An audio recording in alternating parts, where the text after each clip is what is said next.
তোমাদের ভেতরে যখন কেউ রোজা রাখে সে যেন কোনো অশ্লীল কথা না বলে, ঝগড়া ঝাঁটিতে লিপ্ত না হয়ে পড়ে। দুটো কথা বলেছেন, তোমাদের ভেতরে যারা রোজাদার তারা যেন অশ্লীল কটুবাক্য মুখ দিয়ে উচ্চারণ না করে, ঝগড়া ঝাঁটিতে ফসাদে যেন লিপ্ত হয়ে না যায়। অনেক সময় এমন পরিবেশ সৃষ্টি হয়ে যায়, গায়ে পড়ে অনেকেই ঝগড়া করতে আসে, গায়ে পড়ে অনেকেই কটুবাক্য বলে যায়। আল্লাহ রাব্বুল আলামিন বলেছেন, ফাইন সাবাহু আহাদুন, কেউ যদি আপনার গায়ে পড়ে গালি দিয়ে যায়, আও কাতালাহু, অথবা কেউ যদি আপনার সাথে ঝগড়া করতে চায়, ফালিয়াকুল, আপনি তখন বলবেন, ইন্নী ইমরুন সাইম, বান্দা ক্ষুদ্র থেকে ক্ষুদ্র যা কিছু ভালো কাজ করবে তার সামনে তা দেখানো হবে। বান্দা ক্ষুদ্র থেকে ক্ষুদ্রতর যা কিছু অন্যায় অপকর্মে লিপ্ত হবে তাও তার সামনে দেখানো হবে। এই আয়াত কার? আল্লাহর আয়াত, কোরআনের আয়াত, সূরা জিলজালের আয়াত। ফাআইনা তাযহাবুন, বান্দা কোথায় যাও আমারে ছেড়ে? তুমি ঘুমিয়েছিলে, তোমার শারীরিক সুস্থতার জন্য, ক্লান্তি দূরীকরণের জন্য তোমার চোখে ঘুম এনে দিলাম, শরীরটা অবসাদ মুক্ত হলো। প্রাণটা কার জিম্মায় দিয়ে ঘুমিয়েছিলে কিন্তু তুমি জানো না। ঘুমানোর সময় তোমার প্রাণটা কার হাতে দিয়ে ঘুমিয়েছিলে এই বনি আদম কি কেউ জানে না? ঘুম যখন পরিপূর্ণ হয়ে গেল, 6 ঘন্টা 7 ঘন্টা 8 ঘন্টা, অটোমেটিক্যালি ঘুম ভেঙে গেল, প্রাণটা শরীরে এসে হাজির হয়ে গেল। ইযা সাররাতকা হাসানাতুকা ওয়া সাআতকা সাইয়্যাতুকা ফাআনতা মুমিন, ভালো কাজ যখন তোমাকে আনন্দ দিবে, অসৎ কাজ যখনই তোমারে পীড়া দিবে, তখনই তুমি মনে করো তোমার ভেতরে ঈমানের দৌলত আছে। ভালো কাজে তোমারে আনন্দ দিবে, অসৎ কাজে যখনই তোমারে পীড়া দিবে মনে করবা তুমি মুত্তাকি। প্যারামিটার একটাই, এই যন্ত্র সবার কাছে আছে, বিবেক, আকল, দেমাগ সকলের কাছে আছে। এই দেমাগের যন্ত্র দিয়ে, আকলের অস্ত্র দিয়ে, চিন্তার প্যারামিটার দিয়ে আজকে ঘরে গিয়ে চিন্তা করবেন, ভালো কাজ করলে আমার ভালো লাগে, খারাপ কাজ করলে কি আমার ব্যথা লাগে। এই প্যারামিটারে যদি ধরা পড়ে, ভালো কাজ করলে আনন্দিত হন, খারাপ কাজ করলে ব্যথিত হন, আপনি মুত্তাকি।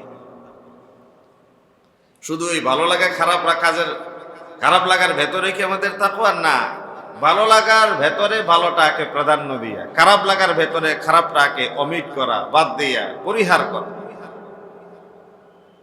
কোরআনুল কারীম আল্লাহ রাব্বুল আলামিন বলেন, ফামান ইয়া'মাল মিসকালা যাররাতিন খায়রান ইয়ারা ওয়া মান ইয়া'মাল মিসকালা যাররাতিন শাররান ইয়ারা, বান্দা ক্ষুদ্র থেকে ক্ষুদ্র যা কিছু ভালো কাজ করবে তার সামনে তা দেখানো হবে।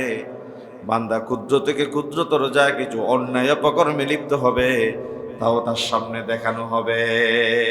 এই আয়াত কার? আল্লাহর আয়াত, কোরআনের আয়াত, সূরা জিলজালের আয়াত। ফাআইনা তাযহাবুন, বান্দা কোথায় যাও আমারে ছেড়ে? তুমি ঘুমিয়েছিলে, তোমার শারীরিক সুস্থতার জন্য, ক্লান্তি দূরীকরণের জন্য তোমার চোখে ঘুম এনে দিলাম, শরীরটা অবসাদ মুক্ত হলো। প্রাণটা কার জিম্মায় দিয়ে ঘুমিয়েছিলে কিন্তু তুমি জানো না।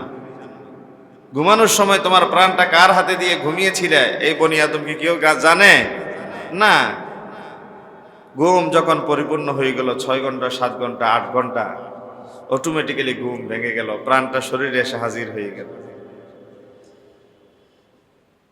এই জন্যই তো আমরা যখন ঘুমাতে যাই দোয়া পড়ি, আল্লাহুম্মা বিসমিকা আমুতু ওয়া আহইয়া, ও রব তোমার নামে মারা যাচ্ছি, যদি তুমি দয়া করো আবার প্রাণটা ফিরে জীবিত হয়ে উঠবো। বনি আদম সকালবেলা ঘুম থেকে যখন উঠে যায় সে দোয়া পড়ে, আলহামদুলিল্লাহিল্লাযী আহইয়ানা বা'দামা আমাতানা ওয়া ইলাইহিন নুশুর। ও রব, অল প্রেজ টু অলমাইটি আল্লাহ, সকল প্রশংসা একমাত্র তোমার জন্য। বা'দামা আমাতানা, মৃত্যুর পরে, আহইয়ানা, তুমি আমার জীবনটা ফিরিয়ে দিয়েছো। রাত্রিবেলায় কত শতাম দেহি সুস্থ সবল মানুষ ঘুমিয়েছে, ঘুম থেকে উঠে নাই, চলে গেছে পরকালে। ঘুম থেকে উঠলে হবে সকাল, না উঠলে হয়ে যাই পরকাল। এই যে রব দয়া করেছেন, আমাদের প্রতি ইহসান করেছেন, অনুগ্রহ করেছেন, প্রশংসা কার? আল্লাহ। তিনিই বলছেন, হাদিসে কুদসিতে আছে, কুল্লু আমাল ইবনে আদম লাহু ইল্লা সিয়াম, প্রত্যেক আমল বনি আদম নিজের জন্য করে, কিন্তু রোজা রাখে আমার জন্য। রোজা কার জন্য? আল্লাহর জন্য। আল্লাহ বলছেন, এই যে হাদিসে কুদসি। হাদিসে কুদসি কাকে বলে? যে হাদিসের শুরুতে আল্লাহ বলেছেন এই কথাটা উল্লেখ থাকে। আপনারা মাঝে মধ্যে রিয়াদুস সালিহিন পড়েন, বিভিন্ন হাদিসের কিতাবাদি আপনারা বাংলা পড়েন, দেখবেন যে নবী করিম সাল্লাল্লাহু আলাইহি ওয়াসাল্লাম বলেছেন, এরপরে আবার পড়বেন আল্লাহ বলেছেন। তো এক হাদিসের ভিতরে দুইজন কেমনে বলেছেন, এটা প্রশ্ন থাকতে পারে। তো দুইজন বলেছেন মানে কিছু কিছু হাদিস নবী করিম সাল্লাল্লাহু আলাইহি ওয়াসাল্লামের ভাষা, মেসেজ দুইটাই এক, কিন্তু আর কিছু হাদিসের ভেতরে মেসেজটা আল্লাহর, ভাষাটা রাসূলের। আর সংক্ষেপে বুঝার জন্য যে হাদিসের শুরুতে ক্বাল আল্লাহ থাকে, আল্লাহ বলেছেন এই কথাটা উল্লেখ থাকে, ওই হাদিসকে বলা হয় হাদিসে কুদসি। হাদিসে কুদসি অর্থাৎ আল্লাহর কথা।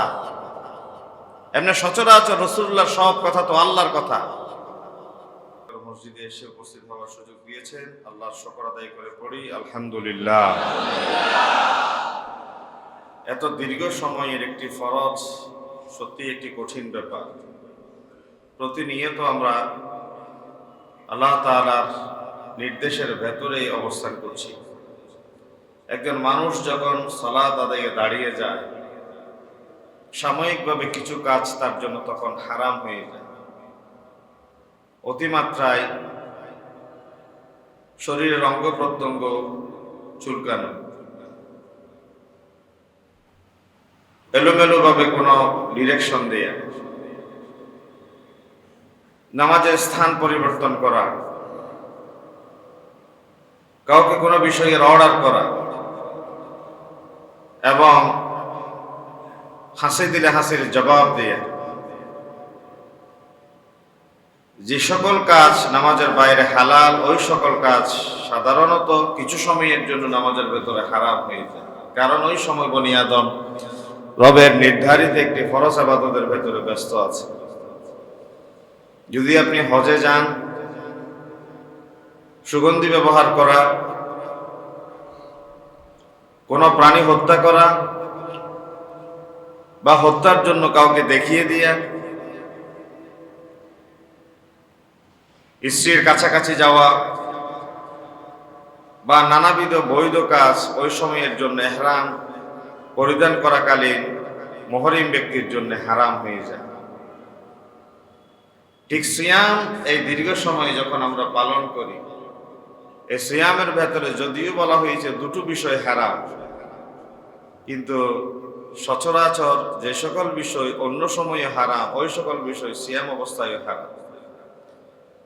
যেমনি খাবার এবং পানাহার, কামভাব, এই তিনটে বিষয়কে মৌলিকভাবে গুরুত্ব দিয়ে বলা হয়েছে সেই শবে সাদিক থেকে সূর্যাস্ত পর্যন্ত করা হারাম। যদি জিজ্ঞাসা করা হয়, নামাজের ভেতরে মানুষ সাধারণ কথাও বলতে পারে না, মিথ্যা কথাও বলতে পারে না। যদি রোজা অবস্থায় আপনাকে আমি প্রশ্ন করি, রোজা রেখে কেউ কি মিথ্যা কথা বলতে পারে? বলেন আপনি, জবাব কি হবে? পারে? এমনি সাধারণ অবস্থায় রোজার বাইরে কি মিথ্যা কথা বলা যায়? হারাম। অনুরূপ ভাবে একজন মানুষকে তুচ্ছ করা, অবজ্ঞা করা, তার অধিকার নষ্ট করা, ওজনে কম দিয়ে, খাদ্যে ভেজাল দিয়ে অধিকার থেকে বঞ্চিত করা, যাবতীয় সকল কাজ আল্লাহ রাব্বুল আলামিন রোজার বাইরে যেমনি হারাম করেছেন, রোজা অবস্থায় একজন বান্দার জন্য তিনি হারাম করেছেন। তবে রোজার এই আমলটা দীর্ঘ সময় হওয়ার কারণে মানুষ এই ফরজকে সাধারণ রোজাহীন অবস্থায় যেমন সেভাবে করে পালন করে থাকে। তবে একটি বিষয় প্রণিধানযোগ্য, সিয়াম পালনকালীন সময়ে বনি আদমের আত্মাটা আল্লাহ তাআলার সাথে এইভাবে কানেকশন থাকে, কানেক্টেড থাকে, তার দৃষ্টি সে অবনত রাখে, কথা সংযত অবস্থায়, শ্রবণ শক্তিকে নিয়ন্ত্রণ অবস্থায়, চলাফেরার উপরে বিধিনিষেধ আরোপ করে সে নিজেকে পরিচালনা করে, যা সচরাচর অন্য সময় বনি আদমের পক্ষে করা তুলনামূলক কঠিন হয়ে যায়। আর এই সিয়ামের ব্যাপারে গত জুমায় যে কথা বলেছিলাম, সিয়ামকে কেন ফরজ করা হলো? যেন করে বনি আদম তাকওয়া অবলম্বন করতে পারে, মুত্তাকি হতে পারে, আল্লাহর ভয় অন্তরে জায়গা দিতে পারে। আজকে গুরুত্বপূর্ণ একটা বিষয় নিয়ে আলোচনা করতে চাই, সেটা হচ্ছে তাকওয়া অর্জনের উপায় উপকরণ। এই মাহে রমাদান অনেক কাজ আছে তাকওয়া অর্জনের উপায় উপকরণ, কিন্তু মাহে রমাদান একটি অনন্য আমল, সেটি একটু কোরআন এবং হাদিস থেকে আমরা প্রমাণ করে দিতে চাই। কোরআনুল কারীমের মাধ্যমে রমাদানের রোজাকে যে আল্লাহ ফরজ করেছেন তার দলিল হচ্ছে সূরা বাকারার 183 নম্বর আয়াত, কুতিবা আলাইকুমুস সিয়াম আই ফরিদা আলাইকুমুস সিয়াম, তোমাদের উপর রমাদানের রোজাকে ফরজ করা হয়েছে। এর 2 আয়াত পরে আল্লাহ তাআলা বলেছেন ফামান শাহিদা মিনকুমুশ শাহরা ফালিয়াসুম, যে ব্যক্তি রমাদান মাসে উপস্থিত থাকে সে যেন ফালিয়াসুম, সিয়াম পালন করে। তাহলে এটা কি অনুরোধ নাকি আদেশ? একটু সবাইকে বলতে হবে, অনুরোধ নাকি আদেশ? প্রাপ্ত বয়স্ক সকলের উপরে মাহে রমাদানের সিয়াম পালন করা, বলেন মাহে রমাদানের সিয়াম পালন করা ফরজ। মাহে রমাদানের সিয়াম পালন করা ফরজ, কারণ আল্লাহ তাআলা বলেছেন ফামান শাহিদা, যে উপস্থিত থাকে, মিনকুম তোমাদের ভিতরে, আশ-শাহরা এই মাসে, ফালিয়াসুম সে যেন সিয়াম পালন করে।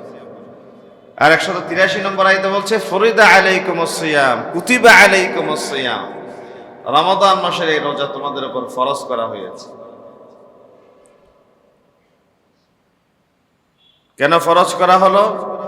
তোমাদের পূর্বেও ফরজ ছিল, তোমাদের উপরও ফরজ আছে, যেমনি করে তোমরা তাকওয়া অবলম্বন করতে পারো। আইন শৃঙ্খলা রক্ষার জন্য আমাদের পুলিশ বাহিনী আছে, বিজিবি আছে, সেনাবাহিনী আছে, ডিজিএফআই, এনএসআই, গোয়েন্দা সংস্থার কর্মকর্তারা আমাদের প্রতিনিয়ত ঘিরে রেখেছে। এর ভেতরেও কি আমাদের অপরাধ থেকে আমাদের দেশ মুক্ত আছে? আমাদের পরিবার কি অপরাধ প্রবণতা থেকে কি মুক্ত আছে? নাই। কেন নাই? আমাদের সমাজ, আমাদের রাষ্ট্র, আমাদের পরিবার অপরাধ থেকে মুক্ত থাকার একটি মাত্র উপায় এবং উপকরণ থাকতে পারে, তার নাম হচ্ছে তাকওয়া। তার নাম কি? তাকওয়া। তাকওয়া কি? তাকওয়া হচ্ছে আমি যে মানুষের সাথে এখন আপনাদের সাথে আছি, এখন সচরাচর আমি এমন কোনো কাজ করব না যে কাজ করলে পরে আমাকে শেমিং করা হবে, যে কাজ করলে পরে আমাকে লজ্জা দেওয়া হবে, যে কাজ করলে পরে আমার মানের সাথে যাবে না। এই কাজ আমার পক্ষে এই মুহূর্তে করা সম্ভব নয়, আপনার পক্ষে করা সম্ভব নয়। কিন্তু যখন আমি আপনাদের থেকে আড়াল হয়ে যাব, আমি আমার পার্সোনাল রুমে যাব, যখন আমি বেডরুমে থাকব, যখন আমি ইন্ডিভিজুয়ালি আমার কোনো কাজে ব্যস্ত থাকব, তখন আপনারা আমার সাক্ষী নয়, তখন আমার সাক্ষী আল্লাহ। তখন সাক্ষী কে? আল্লাহ। এই যে ইন্ডিভিজুয়ালি মানুষ যখন অন্যায় করার সুযোগ থাকে, সিঙ্গেলি মানুষ যখন অপরাধ প্রবণতায় লিপ্ত থাকার সুযোগ থাকে, তখন তার জন্য এই কথা মাথায় কাজ করে, ইউহাসিবুকুম বিহিল্লাহ, তুমি প্রকাশ্যে মানুষকে ভয় করে যে কাজ থেকে বিরত ছিলে, গোপনে সে একই কাজে যে মনোনিবেশ করছো, এই যে প্রকাশ্যে কাজের হিসেব যেমনি ফেরেশতারা লিখে রাখে, এই গোপন কাজের হিসেবও লিখে রাখার জন্য প্রস্তুত আছে কে? এর নাম তাকওয়া। এর নাম কি? তাকওয়া। মানে আল্লাহ রাব্বুল আলামিন প্রতিনিয়ত আমাকে বেষ্টন করে রেখেছেন, ঘিরে রেখেছেন, এটার নাম তাকওয়া। কোরআনুল কারীম আল্লাহ রাব্বুল আলামিন মুমিনদের আওসাফ বর্ণনা করতে গিয়ে, মুমিনদের গুনাহগুলি বর্ণনা করতে গিয়ে চমৎকার তিনি বর্ণনা করেছেন, ওয়া বিল আখিরাতি হুম ইউকিনুন, মুমিনদের পরকালে বিশ্বাস আছে, এই জন্যই তো তারা এমন কোনো কাজ করে না যে এই কাজের পরকালে হিসেব দিতে গিয়ে আটকে যেতে হবে। এমন কোনো কাজ তারা করতে পারে না, এমন কাজ যে না করা, তার নাম তাকওয়া। যে কাজ তার সামনে বাধা হয়ে দাঁড়াবে, যে কাজ তার সামনে আল্লাহর সন্তুষ্টির সামনে অন্তরায় হয়ে দাঁড়াবে, এই কাজটা সে করতে পারে না। তাকওয়া সেটা একটি অ্যাবস্ট্রাক্ট জিনিস, সেটা ধরা যায় না, ছোঁয়া যায় না, স্পর্শ করা যায় না, স্থান গ্রহণ করে না। তাকওয়া অন্তর্দৃষ্টি দিয়ে বুঝার, অন্তর্দৃষ্টি দিয়ে দেখার বিষয়। যিনি তাকওয়া অবলম্বন করেন আরবিতে বলা হয় মুত্তাকি। যিনি মুত্তাকি তার চেহারায় আল্লাহর পক্ষ থেকে একটা নূর এসে যায়। ইযা সাররাতকা হাসানাতুকা ওয়া সাআতকা সাইয়্যাতুকা ফাআনতা মুমিন। ভালো কাজ যখন তোমাকে আনন্দ দিবে, অসৎ কাজ যখনই তোমারে পীড়া দিবে, তখনই তুমি মনে করো তোমার ভেতরে ঈমানের দৌলত আছে। ভালো কাজে তোমারে আনন্দ দিবে, অসৎ কাজে যখনই তোমারে পীড়া দিবে, মনে করবা তুমি মুত্তাকি। প্যারামিটার একটাই। এই যন্ত্র সবার কাছে আছে, বিবেক, আকল, দেমাগ সকলের কাছে আছে। এই দেমাগের যন্ত্র দিয়ে, আকলের অস্ত্র দিয়ে, চিন্তার প্যারামিটার দিয়ে আজকে ঘরে গিয়ে চিন্তা করবেন, ভালো কাজ করলে আমার ভালো লাগে, খারাপ কাজ করলে কি আমার ব্যথা লাগে। এই প্যারামিটারে যদি ধরা পড়ে, ভালো কাজ করলে আনন্দিত হন, খারাপ কাজ করলে ব্যথিত হন, আপনি মুত্তাকি।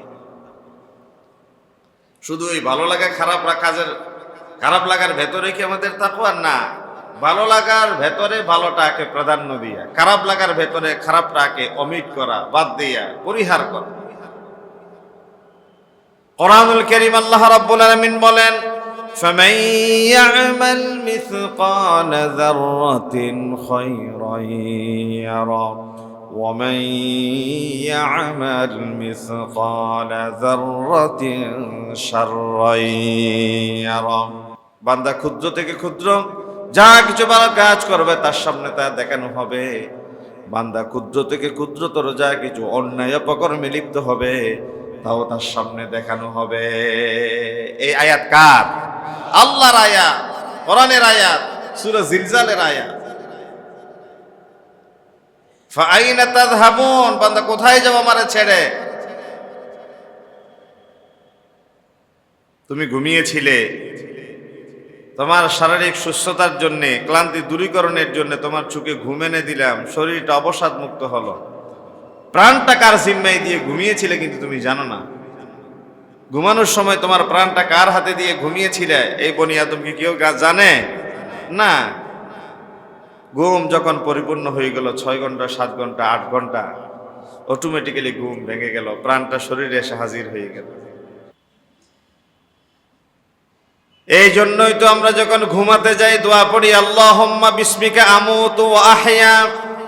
ও রব, তোমার নামে মারা যাচ্ছি, যদি তুমি দয়া করো আবার প্রাণটা ফিরে জীবিত হয়ে উঠবো।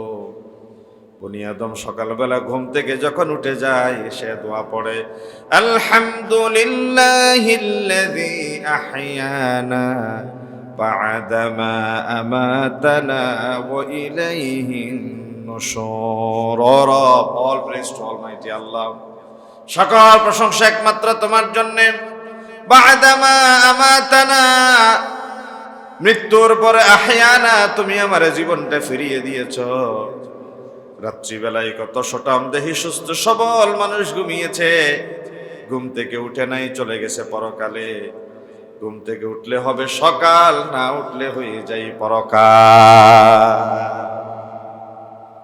এই যে রব দয়া করেছেন আমাদের প্রতি, ইহসান করেছেন, অনুগ্রহ করেছেন, প্রশংসা কার? আল্লাহ। তিনিই বলছেন,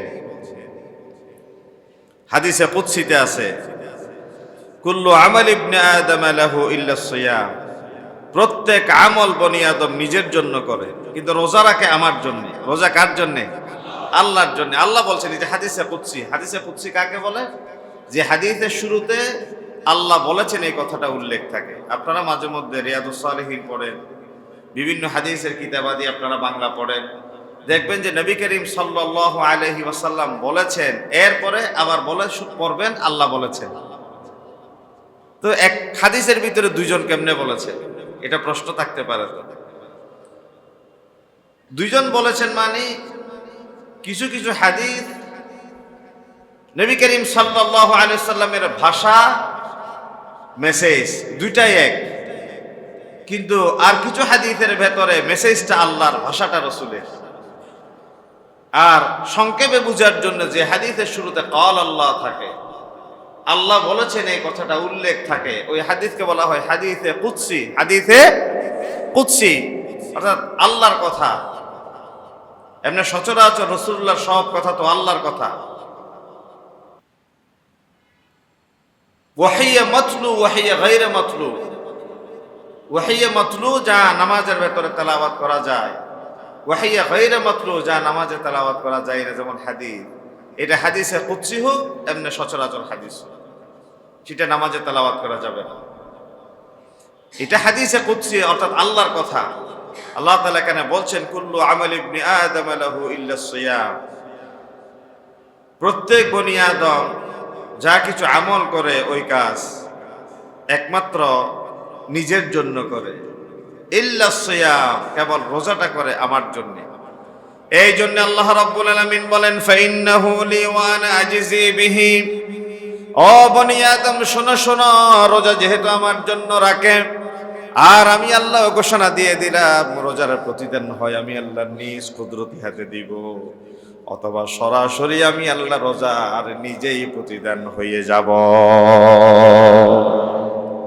এই হাদিসের দুটো ইবারত, হয় আমি আল্লাহ নিজ কুদরতি হাতে তোমাদের রোজার প্রতিদান দিব, অথবা এই রোজার প্রতিদান আমি আল্লাহ নিজে হয়ে যাব। সুবহানাল্লাহ বলেন। এমপি সাহেব যদি বলেন, মন্ত্রী মহোদয় যদি বলেন এই ব্যাপারটা আমি দেখছি, তোমাকে চিন্তা করতে হবে না, তাহলে ওই কাজ নিয়ে আপনার ভাবনার কোনো কারণ থাকতে পারে? এটা তো তিনি জিম্মায় নিয়ে নিয়েছেন, উনি দেখবেন, সময় মতো করে তিনি ভাববেন।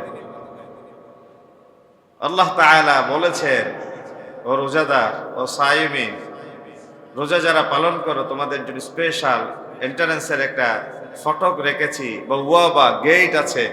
স্পেশাল গেটের নাম হচ্ছে রায়্যান। রোজাদারদের জান্নাতে প্রবেশের গেটের নাম কি? রায়্যান। রায়্যান নামক দরজা দিয়ে রোজাদারদেরকে আল্লাহ তাআলা ডেকে ডেকে প্রবেশ করাবে। রোজাদারদের প্রবেশ শেষ, আগলিকিল বাব, দরজা বন্ধ করে দাও। ফালাম ইফতাহ মিনহা, বাব আর কারোর জন্য দরজা খোলা হবে না, কোনো দরজা খোলা হবে না। রোজাদারদের জন্য একটা গুরুত্বপূর্ণ দরজা।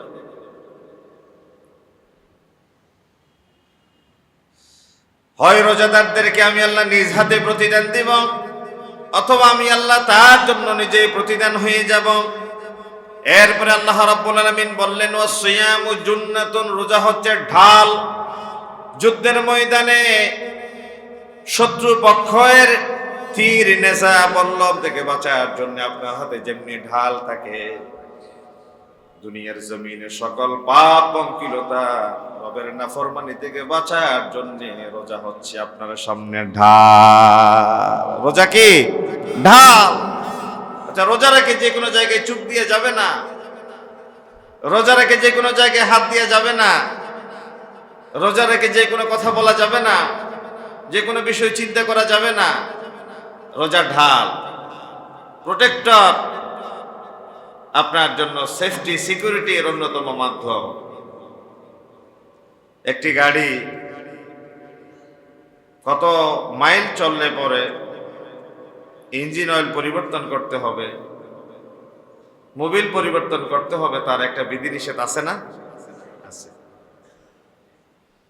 গাড়ির মোবিল পরিবর্তন করা, ইঞ্জিন অয়েল পরিবর্তন করা, পার্টসগুলো পরিষ্কার পরিচ্ছন্ন করা, সার্ভিসিং এ নিয়ে যাওয়া, এটার যেমনি বিধিনিষেধ থাকে। একজন মানুষ আনলিমিটেড সে চলতে পারে না, খেতে পারে না, বেপরোয়া হতে পারে না। এই বনি আদমের সামনে 11 মাস পর পর আল্লাহ তাআলা একটা সার্ভিস সেন্টার হিসেবে রমজান মাসকে পাঠান। বনি আদম নিজেদেরকে সার্ভিস করেন এই রমজান 1 মাস। সুবহানাল্লাহ বলেন। একটি মাস তুমি থামো, খাওয়া বন্ধ করো। তোমার ফ্যাটি লিভার, তোমার ডায়াবেটিস, তোমার প্রেশার, তোমার অনিয়ন্ত্রিত জীবনযাপন, বাকি 11 মাস কোরআনের সাথে তোমার সম্পর্ক ছিল না, নফল রোজার সাথে, নফল ইবাদতের সাথে, নফল নামাজের সাথে তোমার সম্পর্ক ছিল না, বাধ্য করে দিলাম না কি থাকতে হবে। রাত্রিবেলায় বাকি 11 মাস যে তোমার সুন্নাহ নফল মুস্তাহাব কাজ বাদ গেছে, একটি মাস তোমাকে 1 রাকাত 2 রাকাত 20 রাকাত করে দিলাম, যে 20 রাকাত নামাজের ভেতরে এক একটা অতিরিক্ত ইবাদত এক একটা ফরজের সমান সওয়াব। সুবহানাল্লাহ বলে। এবং এক একটা ফরজের সমান 70টা ফরজ। সুবহানাল্লাহ বলেন না। একটা ফরজ 70, একটা নফল একটা ফরজ। তাহলে ফরজের সংজ্ঞা দিয়েছিলাম গত জুমায়, মনে থাকার কথা। ফরজ কাকে বলে? কেউ পারবেন একজনে? খুশি হব আমি কেউ যদি উত্তর দিতে পারেন। ফরজ কাকে বলে? অবশ্যই করণীয়, সেটা তো সচরাচর সবাই বলে। আমি একটা সংজ্ঞা দিয়েছিলাম গত জুমায়।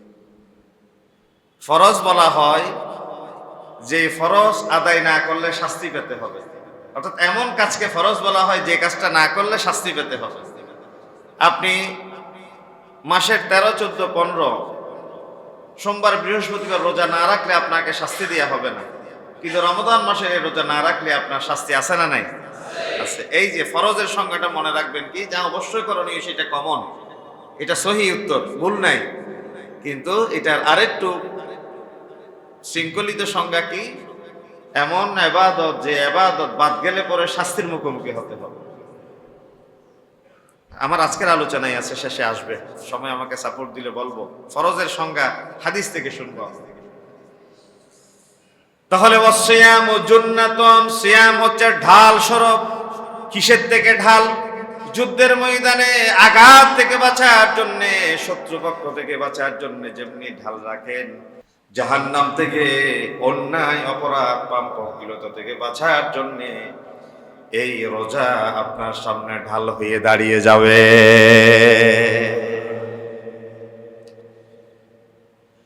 وَإِذَا كَانَ يَوْمُ صَوْمِ أَحَدِكُمْ فَلَا يَرْفُثْ وَلَا يَسْخَبْ।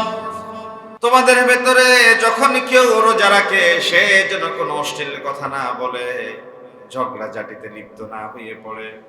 দুটো কথা বলেছেন, তোমাদের ভেতরে যারা রোজাদার তারা যেন অশ্লীল কটুবাক্য মুখ দিয়ে উচ্চারণ না করে, ঝগড়া ঝাঁটিতে ফসাদে যেন লিপ্ত হয়ে না যায়। অনেক সময় এমন পরিবেশ সৃষ্টি হয়ে যায়, গায়ে পড়ে অনেকেই ঝগড়া করতে আসে, গায়ে পড়ে অনেকেই কটুবাক্য বলে যায়। আল্লাহ রাব্বুল আলামিন বলেছেন, ফাইন সাবাহু আহাদুন, কেউ যদি আপনার গায়ে পড়ে গালি দিয়ে যায়, আও কাতালাহু, অথবা কেউ যদি আপনার সাথে ঝগড়া করতে চায়, ফালিয়াকুল, আপনি তখন বলবেন, ইন্নী ইমরুন সাইম, এর জবাব দিতে আমি রাজি নই, তোমার সাথে ঝগড়া করতে রাজি নই, কারণ আমি রোজাদার। আমি রোজাদার। এটা আল্লাহর কথা, কথা কার? আল্লাহর, এটা মোল্লার কথা না। আমার আল্লাহ বলছেন, ফাইন সাবাহু আহাদুন, কেউ যদি তোমার গালি দেয়, আও কাতালাহু, অথবা কেউ যদি তোমার সাথে ঝগড়া করতে আসে, ফালিয়াকুল, সে যেন বলে, ইন্নী ইমরুন সাইম, আমি এখন রোজাদার। তাহলে আমাদের এই বন্দরটিলা এলাকায়, এই পতেঙ্গা, আমরা যে যেখানে থাকি, আমার এই আলোচনাটা শোনার পরে কেউ যদি আমাদের সাথে ঝগড়া করতে আসে, কি ঝগড়া করব না বন্ধ করব? সবাইকে বলতে হবে কি ঝগড়া করব না বন্ধ করব? এটা ঘরের বউ হোক, ছেলে মেয়ে হোক, দোকানের কর্মচারী হোক, আপনার মালিক হোক, যেই আপনার সাথে আসুক, ঝগড়া করতে আসছে, কারণ এটা নিষেধ কার? আল্লাহ। আল্লাহ বলেছেন, তুমি বলবা না না আমি ঝগড়া করবো, তুমি বলো আমি রোজাদার, আমি তোমার সাথে ঝগড়া করবো না। এখন গালি দিয়েছ, জবাব দিব না। ওয়াল্লাযী নাফসু মুহাম্মাদিন বিয়াদিহি, ওই রবের শপথ যে রবের হাতে আমি মুহাম্মদের প্রাণ, রাসূল সাল্লাল্লাহু বলেছেন, লা খুলুফু ফামিস সাইমি আতয়াবু ইনদাল্লাহি মিন রিহিল মিস্ক, রোজাদারের মুখের দুর্গন্ধ আল্লাহ রাব্বুল আলামিনের কাছে মিশকের সুগন্ধের চেয়ে আরো বেশি মধুময়। রোজাদারের মুখের দুর্গন্ধ মেশক আম্বর কোথায় পাওয়া যায় জানেন?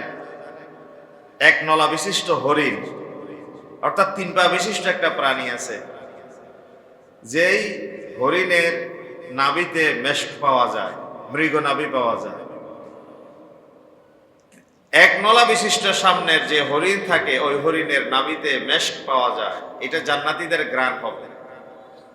নবী করিম সাল্লাল্লাহু আলাইহি সাল্লাম এক্সাম্পল দিতে গিয়ে মেশক ব্যবহার করেন সবসময়। আল্লাহ তাআলাও সেই মেশক উদাহরণ দিয়েছে। মেশক আম্বার যেটা বলি আমরা, দোকানে ঘাটে যেটা পাওয়া যায় এটা নয়, এটা বলে যে রোজাদারের মুখের দুর্গন্ধ আল্লাহর কাছে ওই যে অপ্রতুল, যেটা পাওয়া যায় না, যেটা মানুষের নাগালের বাইরে, এই যে মেশকের যে ঘ্রাণ তার চেয়ে বেশি সুঘ্রাণ। সুবহানাল্লাহ বলেন। তাহলে আল্লাহ তাআলা আপনাকে 1 to 1 কিন্তু মূল্যায়ন করছেন এখানে, সামষ্টিকভাবে নয়, 1 to 1। যে রোজা রেখেছে তার ঘ্রাণ, যে রোজা রেখেছে তার সাথে কথা। তার মানে কিন্তু এখানে আবার এটা বলা হচ্ছে না, আবার এটা বুঝবেন না, এখানে মেডিকেল সায়েন্সের কেউ যদি থাকে নিঃসন্দেহে তিনি এতক্ষণ আমার ব্যাপারে ডিফার করে বসেছেন, হুজুর এটা তো আমি মেনে নিতে পারলাম। সেটা কিভাবে? আপনি 5 দিন ব্রাশ করেন নাই, আপনি 10 দিন মিসওয়াক করেন নাই, আপনার মুখের কাছে যাওয়া যায় না দুর্গন্ধে। এটা কিন্তু ওই দুর্গন্ধের কথা বলা হয় না। স্টোমাক যখন খালি থাকে, আপনি সুবহে সাদিক থেকে এখন পর্যন্ত খান নাই, সকালে কিন্তু ঠিকই ব্রাশ করেছেন, এখানে জোহরের নামাজে আসার সময়, জুমাতে আসার সময় ঠিকই মিসওয়াক করেছেন, তারপরেও স্টোমাক খালি থাকলে, পেট খালি থাকার ভেতরে এক প্রকার একটা দুর্গন্ধ ছড়ায়, যেটা অনেকের অসহ্য যন্ত্রণা হয়।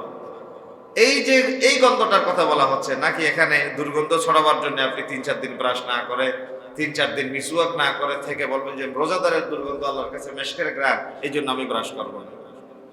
বিষয়টা কি এরকম? না, এরকম না। প্রসঙ্গক্রমে একটা কথা বলেই ফেলি।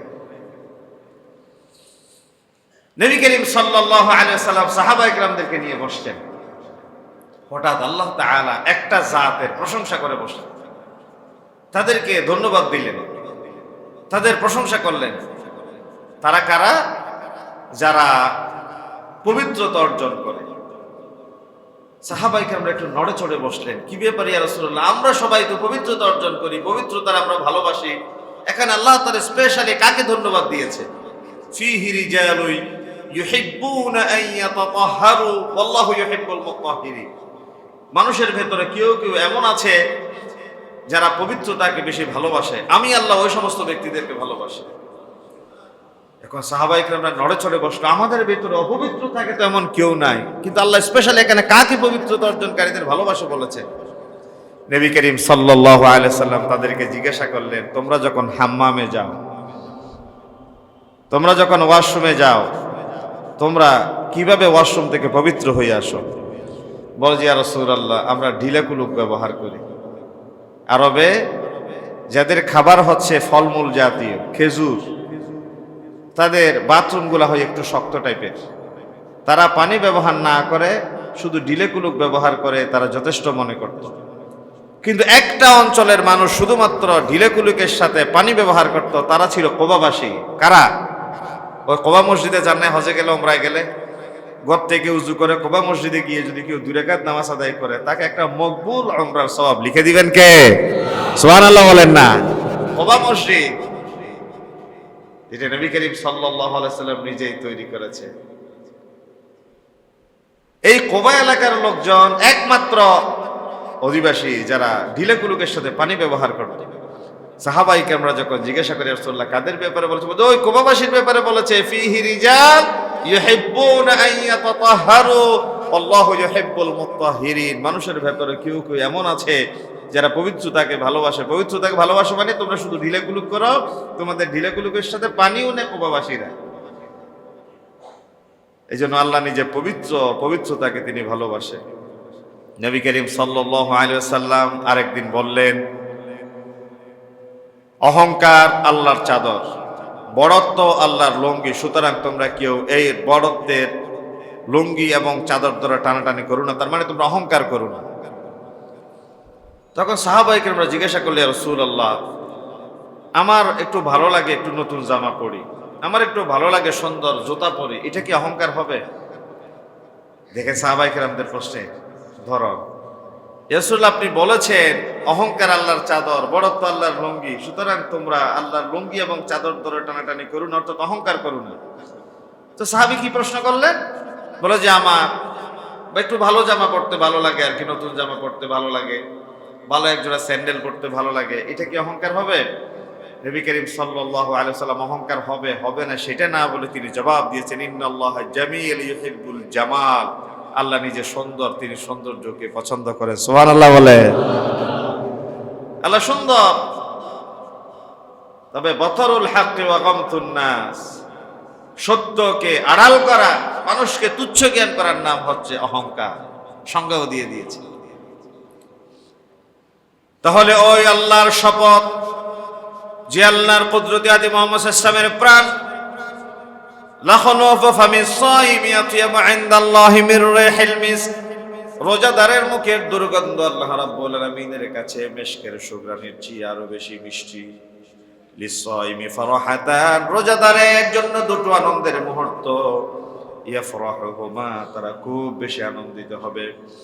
ইযা আফতারাহা ফারিহা ওয়া ইযা লাকিয়া রাব্বা, যখন তারা ইফতারের সামনে নিয়ে বসে নাড়াচাড়া করে, তখনই সে চিন্তা করে সারাদিন রবের নির্দেশ পালন করেছি, এখন হাতে শক্তি আছে, মুখে টেস্ট আছে, পেটে ক্ষুধা আছে, চোখে জ্যোতি আছে, আমি চাইলে খাবারটা তুলে নিয়ে মুখে তুলে দিতে পারি, গ্রহণ করতে পারি, কিন্তু না, দিচ্ছি না, কারণ আমার রবের পক্ষ থেকে এখনো খাবারের সিগন্যাল আসে না।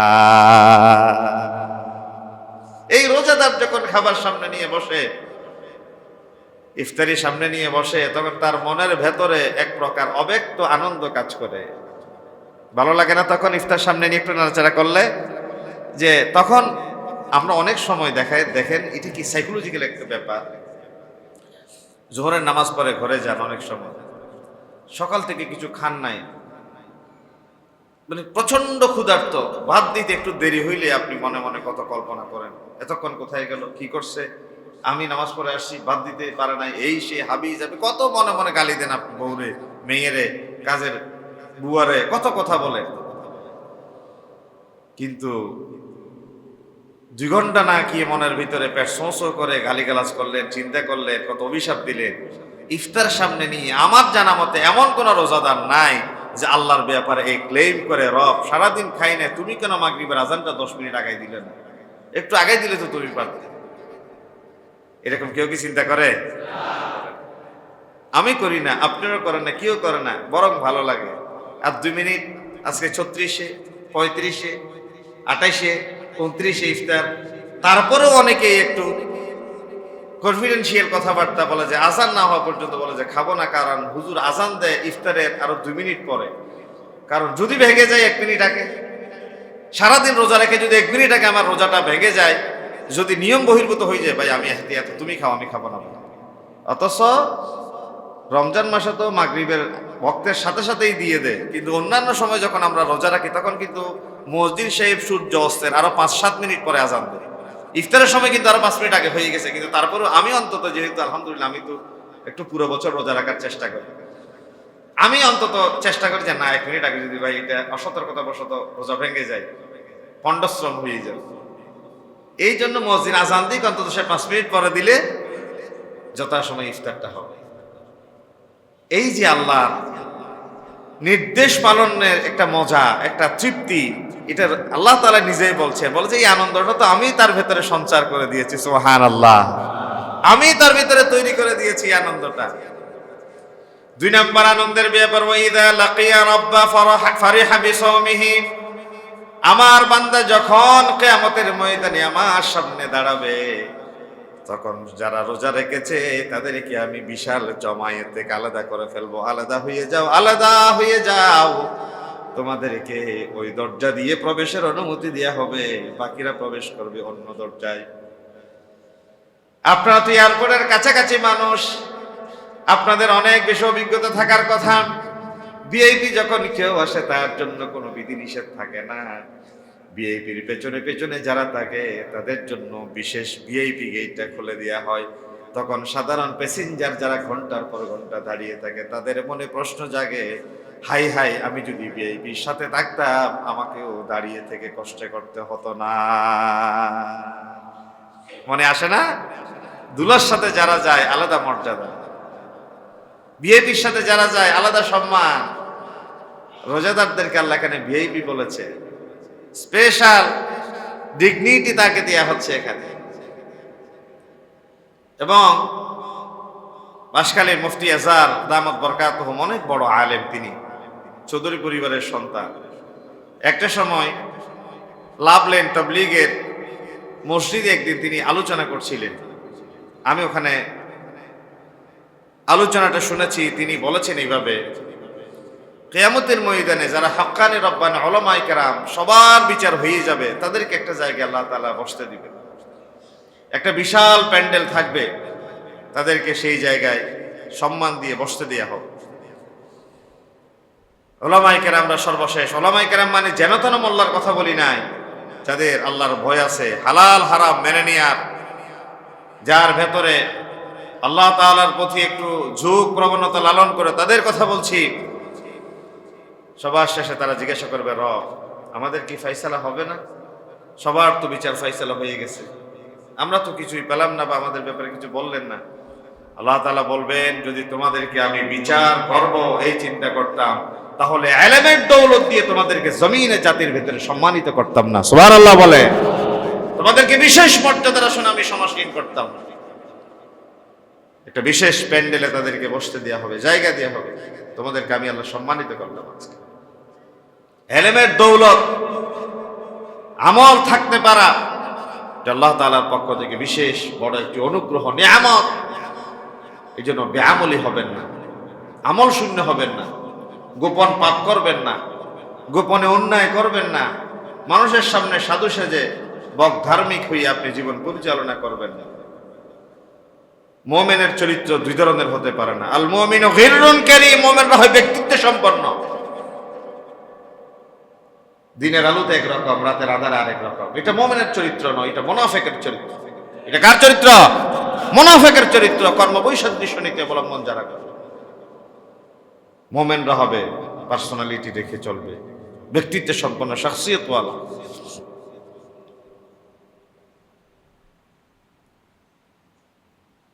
এরপরে এই রোজার মাসে আল্লাহ রাব্বুল আলামিন রোজাদারদের জন্য বিশেষ মর্যাদার ব্যাপারটা উল্লেখ করেছেন। ও রোজাদাররা, তোমরা ফরজ নামাজ কাজা করবা না, ফরজ রোজা ছেড়ে দিবে না, ফরজ পর্দা লঙ্ঘন করবা না। কারণ আল্লাহ রাব্বুল আলামিন বলেছেন, এটাও হাদিসে কুদসি, মান আদালি ওয়ালিয়ান ফাকাদ আযানতুহু বিল হারাব। আমার কোন ওলির সাথে যে ব্যক্তি শত্রুতা পোষণ করলো, সেজন্য আমার সাথে যুদ্ধ ঘোষণা করলো। ওমা তাকাররাবা ইলাইয়া আবদি বিশাইইন হাব্বা ইলাইয়া মিম্মা ইফতারাতু আলাইহি।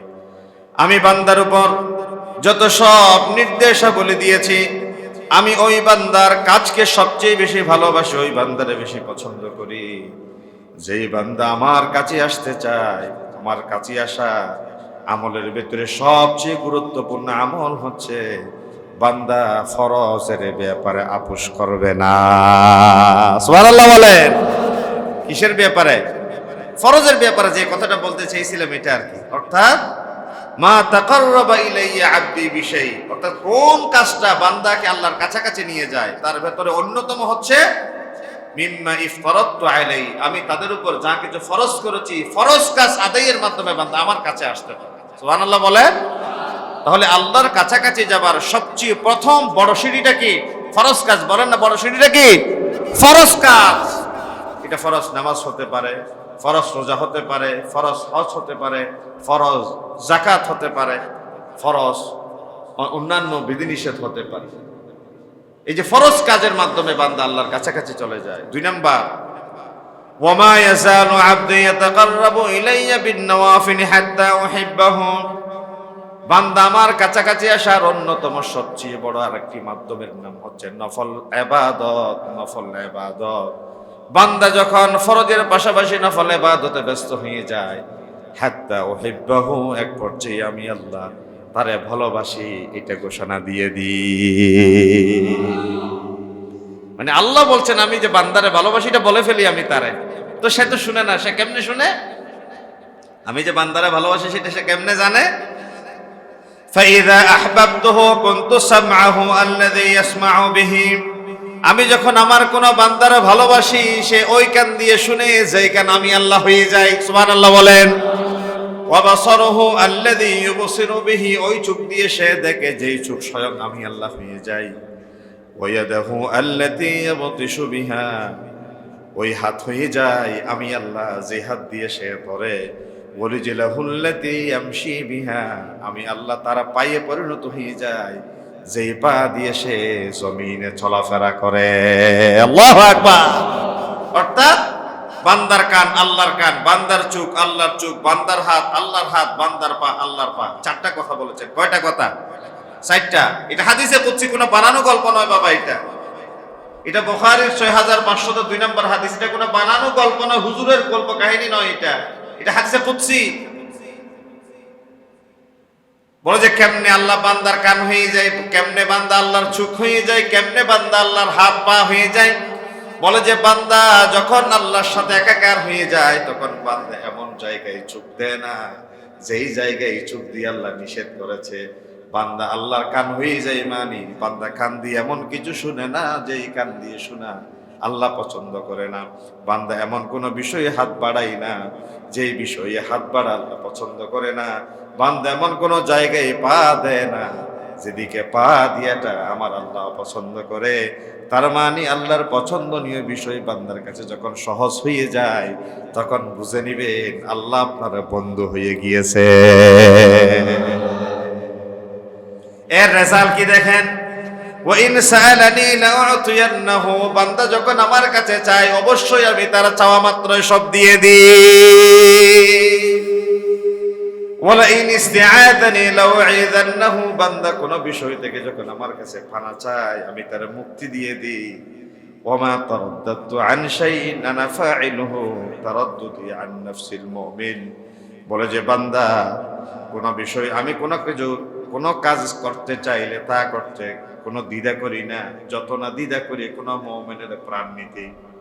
অর্থাৎ আল্লাহ বলেন আমি কোনো কাজ করতে দ্বিধা করি না, একমাত্র আমি দ্বিধা করি মুমিনের প্রাণ কেটে নিতে আমার খুব ইতস্ততা লাগে, তরদ্দুদ হয়। তবে তোমরা জেনে রাখো, বান্দা পৃথিবীতে বেঁচে থাকতে চায়, আমি চাই আমার মুমিন বান্দাকে আমার কাছে নিয়ে আসতে। সুবহানাল্লাহ বলে। বান্দা চায় কি? থাকতে। আল্লাহ চায় কি? উঠাই নিতে। অর্থাৎ আমি চাই আমার প্রিয় বান্দা আমার কাছে চলে আসুক, কিন্তু মুমিন সে চায় আরো হায়াত, আরো হায়াত, আরো দীর্ঘ সময়, আরো লম্বা সময় সে বাঁচতে চায়, কিন্তু আমি চাই সে আমার কাছে আসুক। এই জন্য আল্লাহ যার কল্যাণ চায় তাকে তিনি উঠাই নিয়ে যায়। তবে মৃত্যু কামনা করা হারাম, মৃত্যু কামনা করা যাবে না। কেন আমার মওত আসছে না? এই জন্যে আত্মহত্যা করা কেন হারাম? যেন করে আল্লাহ আপনাকে একটা বিষয় আমানত দিয়েছে, সেই আমানত এটা তো তার সম্পদ। আমানত যে চাইলে দেয় না সে তো মুনাফিক। আল্লাহ আপনার কাছে আমানত দিয়েছে জান্নাতের বিনিময়ে, সুতরাং তিনি যখন চাইবেন তিনি তখন নিবেন। আর না চাওয়ার আগে তুমি যে আত্মহত্যা করেছো, আমানতের অনধিকার চর্চা করেছো, এই জন্য আত্মহত্যা করা হারাম। তারপরে সংক্ষেপে বলছি আমি, এ রমাদান মাসের সবচেয়ে গুরুত্বপূর্ণ কাজ কোরআন তেলাওয়াত। কি কাজ? কোরআন তেলাওয়াত কি চলছে? 30 দিনের, আজকে 2 দিন চলে গেছে, তৃতীয় দিনের তারাবি কিন্তু হবে। সুতরাং 30 দিয়ে ভাগ করে 30 পারা, 2 পারা চলে গেছে কিনা আপনি সেলফ অ্যানালাইসিস করবেন, নিজে নিজে বিবেচনা করবেন। 30 দিনে 2 দিন চলে গেছে, চোখের পলক ফেলার আগে আর 28 দিন চলে যাবে। যদি 29 দিন হয়তো কোনো কথাই নাই, আর 27 দিন, তাহলে আপনার কোরআনের 30 দিনের 2 দিন চলে গেছে যে 2 পারা খতম করছেন কিনা। কোরআন নাজিলের মাসে কোরআন যেন অন্তত 1 খতম আমরা চেষ্টা করি তেলাওয়াতে। আল্লাহ কবুল করুক, বলে আমিন। 2 নাম্বার, বেশি বেশি দান সাদাকা করবে। সচরাচর আমাদের দেশে মানুষ যাকাত দেয় রমজান মাসকে ঘিরে, কারণ রমজান মাসে যাকাত দিলে 1/7, 7/70, 70 থেকে 700 ফজিলত বেশি পাওয়ার জন্য তারা রমজান মাসকে বাছাই করে। আমি বলবো উপযুক্ত জায়গায় যাকাত দিতে ভুল করবেন না। ছোট ছোট ভেঙে ভেঙে যাকাত না দিয়ে মোটা অঙ্কের যাকাত 1-2 জায়গায় দিয়ে তাদেরকে স্বাবলম্বী করে দিবেন। আপনার 5 লাখ টাকা যাকাত এসেছে, আপনি 2 জনকে ভাগ করে দেন, আপনি 3 জনকে দেন, একটা পানের দোকান করে দেন, 5টা সেলাই মেশিন কিনে দেন, তারা বাড়িঘর করার জন্য একটা ব্যবস্থা করে দেন। অনেকেই আমাদের কাছে একটা কমন মাসালা জিজ্ঞাসা করে, ভাই আমার ভগ্নিপতি পেনশন পেয়েছেন 30 লাখ টাকা, তার ছেলে মেয়ের বিয়ে দেওয়ার সময় এখন ওই টাকাটা তার কাছে জমা আছে, কিন্তু এখন তিনি ওই প্রফিটের টাকা নিয়ে চলে। 30 লাখ টাকা ব্যাংকে রেখেছেন বা অন্য কোথাও জমা করে রেখেছেন, ওখান থেকে যা প্রফিট আসে এই টাকা দিয়ে চলেন। আমি কি চাইলে ওনাকে যাকাত দিতে পারবো? না, আপনি ওনাকে যাকাত দিতে পারবেন না। আপনার মন চায় ওনার 30 লাখ টাকা থাক, যা প্রফিট আসে এই টাকাগুলো দিয়ে তিনি খাবেন, থাকবেন, চলবেন। বিয়ের সময় হঠাৎ ওনার বড় খরচ এসেছে, উনি 30 লাখ টাকা ডিপোজিটটা ভাঙতে চাচ্ছেন না, এই সুবিধাটা কাজে লাগায় তিনি বাইরের মানুষ থেকে কিছু যাকাত টাকা নিয়ে না, এটা পারবেন না। এটা সোজা কথায় যার মিনিমাম 1 লাখ টাকা খেয়ে দিয়ে 1 বছর জমা আছে, খেয়ে দিয়ে কয় লাখ? 7.5 ভরি স্বর্ণ, 52 তোলা রূপের পরিমাণ। তো 52 তোলা রূপ 1100 টাকা করে ধরে রূপের পরিমাণ, 1200 টাকা করে দেন, 60-65 হাজার টাকা হয়। তারপরও বাড়াই ওলামায়ে কেরাম আমরা সেটা 1 লাখ টাকা বলেছি। 1 লাখ টাকা পর্যন্ত খেয়ে দিয়ে 1 বছর যার থাকে অতিরিক্ত, তিনি যাকাত গ্রহণ করতে পারবেন না। তাহলে মাসালা প্রতিদিন আর জিজ্ঞেস করার তো দরকার নেই। কাকে দিতে পারবেন? 8টা খাত আছে, আর ফি সাবিলিল্লাহ একটা খাত আছে। সেটা একটা ওলামায়ে কেরামরা ব্যাখ্যা করে কোন কোন জায়গায় দেয়া যায়, সেটা ওনারা একটু মাসালাটা এক্সপান্ড করেছেন। তাহলে যাকাত দিতে ভুল করবেন না। যদি না বুঝেন একটু পরামর্শ করবেন প্লিজ, না বুঝলে পরামর্শ করবেন। বেশি বেশি দান সদকা করবেন এই মাসে। শুধু যাকাত দিবেন কথা, গরিব গুরাবাদেরকে অকাতরে দেন না, তারা একবেলা ভালো খাক না। ইফতারের আয়োজন করেন না, মানুষজনকে বিলাই দেন না। 2-4 বস্তা ছোলা নিয়ে, মুড়ি নিয়ে, পেঁয়াজ রসুন আদা দিয়ে একদম আনুষ্ঠানিকভাবে দিয়ে আর কি দরকার আছে? ঘরের কোনায় এসে আপনি রাখেন, কেউ যেন টেন না পায়। কারণ আমাদের দেশে তো একটা ব্যাড কালচার আছে, কেউ দিচ্ছে এই কথা শুনলে হুমড়ি খেয়ে পড়ে হাজার হাজার মানুষ। এখন মন চাইলেও সদিচ্ছা আর রাখা যায়। এই জন্য আপনি গোপনে গোপনে করেন। এটা আজকে 2 জনকে দিলেন, কালকে 5 জনকে দিলেন, কালকে 10 জনকে দিলেন, এইভাবে করে করে আপনি দিয়ার হাতটা প্রসারিত রাখেন। রমজান মাসের প্রত্যেকটা দিন কিছু না কিছু যেন আমরা দান করি, কিছু না কিছু যেন গরিবের পাশে গিয়ে আমরা দাঁড়াই। কোনোদিন যেন খালি এমপি যেন আমাদের আমল নামা না যায়, এটা চেষ্টা করব। তারপর বেশি বেশি ইস্তেগফার করব। বেশি বেশি কি? ইস্তেগফার। আস্তাগফিরুল্লাহ ওয়া আতুবু ইলাইহি, আস্তাগফিরুল্লাহ ওয়া আতুবু ইলাইহি, আস্তাগফিরুকা ওয়া আতুবু ইলাইক। আল্লাহ তোমার কাছে ইস্তেগফার করছি, তোমার কাছে তওবা করছি। সময় থাকলে আমি ব্যাখ্যা করতাম, সময় নাই। সমস্ত আমল বিশুদ্ধ নিয়ত নিয়ে করা অপরিহার্য। যা করবেন ছোট থেকে বড় প্রত্যেকটা আমল যেন ইখলাসের সাথে করে। মানুষকে দেখানোর জন্য, প্রদর্শনের চেষ্টা, লৌকিকতার জন্য করবেন না। যার আমল তার ঝুড়িকে ভারী করবে। সুতরাং মানুষের বাহবা নেওয়ার জন্য কোনো দরকার নেই। মানুষের বাহবা দিলেও যদ্দুর, বাহবা না দিলেও অদ্দুর। এই জন্য বাহবা নিয়ে কাজ করার কোনো দরকার আছে? কোটিপতি সাজার দরকার নেই। আমাদের দেশে কোটিপতির চেয়ে গরিব থাকাটা ভালো। কারণ আপনার দিতে পারবেন 5 লাখ, আপনার কাছে মানুষ ডিমান্ড করে বসে 5 কোটি টাকা। যে দিতে চায় এখন সেও আর দিতে পারে না, কারণ একবার দিয়েছে আর কি 5 লাখ টাকা। মনে করে যে তার কোটি কোটি টাকা আছে, এখন সারা বছর তার কাছে আসতে থাকে। না দিলে মন খারাপ করে, বাজে মন্তব্য করে। রাস্তার মসজিদের সামনে 5 জনকে দিলেন, 25 জন চলে আসছে, বাকি 20 জন আপনারা গালিগালাজ করে। কেন ভাই? আমার কি সামর্থ্য 5 জন আছে বলে দিতে পারবো না? না, এরা বুঝে নেই। এই জন্য ইদানিং আমাদের পলিসি হচ্ছে ভাই আমরা প্রকাশ্যে দিবই না একদম। কারণ তোমাদের এখানে বেইজ্জত হইতে পারবো না তো আমরা রাস্তায় টাকা দিই। অপমান করে আমাদেরকে, এটা হইতে পারে। এটা আপনি আপনার মতো করে যেভাবে সাজাবেন। তারপরে সর্বশেষ নবী করিম সাল্লাল্লাহু আলাইহি ওয়াসাল্লামের প্রতি দরুদ সালাম বেশি বেশি পাঠ করবে। কারণ সর্বশেষ হাদিস, একটু 2 মিনিট সময় দেন আমাকে। নবী করিম সাল্লাল্লাহু আলাইহি ওয়াসাল্লামের একজন সাহাবী রাসূলুল্লাহর কাছে এসে বললেন, ইয়া রাসূলুল্লাহ, আমি আপনার প্রতি বেশি দরুদ পড়তে চাই, কতক্ষণ সময় দিব? রাসূল বললেন, অর্ধেক, মা শিইতা, যা তুমি চাও। সে বলল যে 4 ভাগের 1 ভাগ। বলে যে তুমি যা চাও, তবে আরেকটু বাড়াইতে পারলে ভালো। এরপরে তিনি বললেন, আর নিসফ, অর্ধেক দিতে চাই আমার সময়ের। বলে যে মা শিইতা, তুমি যা চাও দিতে পারো, তবে ফাইন জিদতা ফাহুয়া খায়রুল লাক, অর্ধেকের চেয়ে বেশি করলে বেশি ভালো হয়। এরপর তিনি বললেন ফাসুলুসাইন, বলে যে 3 ভাগের 2 ভাগ যদি আমি দিই। বলে যে শিইতা ফাইন জিদতা ফাহুয়া খায়রুল লাক, এর চেয়ে যদি বেশি বাড়াতে পারো তোমার জন্য ভালো। এরপর তিনি বললেন, আজআলু লাকা সালাতি কুল্লাহা, বলে যে ইয়া রাসূলুল্লাহ, আমি সিদ্ধান্ত নিলাম আমার পুরো সময়টাই আমি আপনার দরুদের জন্য ওয়াকফ করব। সুবহানাল্লাহ বলেন। রাসূল সাল্লাল্লাহু বলেছেন, হঠাৎ একদিন সাহাবায়ে কেরামরা বসে আছেন। রাসূল একদিন মাঝখানে এসে সাহাবায়ে কেরামদের সামনে খুব হাস্যোজ্জ্বল বদনে সাহাবায়ে কেরামরা জিজ্ঞাসা করলেন, ইয়া রাসূলুল্লাহ, আজকে আপনার চেহারাটা এত আনন্দিত আনন্দিত মনে হচ্ছে কেন? রাসূলুল্লাহ বললেন, ইন্নাহু আতানি আল মালাক, এখনই জিবরিল আমিন আমার সামনে এসেছেন। এ বলেছে, ইয়া মুহাম্মদ, ইন্না রাব্বাকা ইয়াকুল, আপনার রব আপনাকে সালাম বলেছেন। আপনার রব বলেছেন, আমা ইউদিকা আন্নাহু লা ইউসাল্লি আলাইকা হাদুন, ও নবী আমার, আপনার উপর কেউ যদি একবার দরুদ শরীফ পড়ে, ইল্লা সাল্লাইতু আলাইহি আশারান, আমি আল্লাহ তার প্রতি 10টা রহমত বর্ষণ করব। সুবহানাল্লাহ। এরপরে বললেন ওয়ালা ইউসাল্লিমু আলাইকা আহাদুন, কেউ যদি আপনার প্রতি একবার সালাম পাঠায় ইল্লা সাল্লামতু আলাইহি আশারান, আমি আল্লাহ তার প্রতি 10 বার সালাম দিব। এই কথাটা দিয়ে জিবরিলকে রাসূলুল্লাহর কাছে পাঠালেন। রাসূল শুনে খুশি হয়ে গেলেন। সাহাবায়ে কেরামদের মাঝে হাস্যোজ্জ্বল বদনে আসলেন। তিনি সাহাবায়ে কেরামদেরকে জানালেন। সাহাবায়ে কেরামরাও খুশি হয়ে গেল। এই হাদিস শুনে আজকে আমরাও খুশি হয়ে গেলাম। এই জন্য দরুদ এবং সালাম পড়ার দরকার আছে না? আমরা পড়ব ইনশাআল্লাহ। মা আলাইনা ইল্লাল বালাগ। আসসালামু আলাইকুম ওয়া রাহমাতুল্লাহি ওয়া বারাকাতুহু। আইইউবি মিডিয়া, অপসংস্কৃতি মুক্ত আধুনিক ভিডিও সেন্টার।